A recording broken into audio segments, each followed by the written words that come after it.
اچھا اچھا، کچھ سوال ہمارے رینڈملی ہوں گے، کچھ گھوم گھوم کے واپس آئیں گے. تو سلسلہ شروع کرتے ہیں. آپ کی جو وکالت ہے جس پہ آپ پاپولر، میں تو سمجھتا ہوں کہ وہاں سے زیادہ پاپولر ہیں آپ، تو اس میں کوئی ایسا کیس جو آپ کے لیے بہت سخت قسم کا رہا آپ کی لائف میں، وہ کون سا کیس ایسا تھا جس کو آپ نے چیلنج سمجھا؟ I think challenge in terms میں کہ جب آپ لٹیگیشن انڈیپینڈنٹ پریکٹس شروع کرتے ہیں تو ہر چیز آپ کے لیے بہت چیلنجنگ ہوتی ہے. آپ کو آج بھی بہت دفعہ مجھے محسوس ہوتا ہے کہ مجھے کچھ نہیں پتہ، میں نے سب کچھ سیکھنا ہے، کچھ نہیں آتا. تو یہ ایک پروسیس ہوتا ہے کہ جب آپ لٹیگیشن میں جاتے ہو اکیلے تو بہت سی چیزیں آپ کو بہت جلدی اکیلے سیکھنی پڑتی ہیں.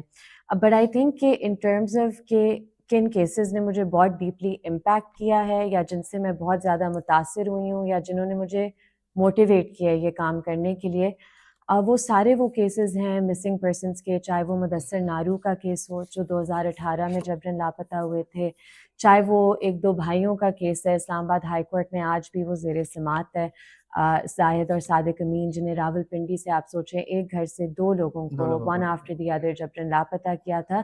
اس طرح راشد حسین کا کیس ہے، عتیق الرحمان کا. اتنا ٹائم نہیں ہوگا جتنے میں کیسز کے نام آپ کو بتا سکتی ہوں اور لوگوں کے نام بتا سکتی ہوں. اسٹوڈنٹس ہیں، بلوچ اسٹوڈنٹس، ان کی جو پرٹیکولر پلائٹ ہے اس سے میں بہت متاثر ہوئی ہوں.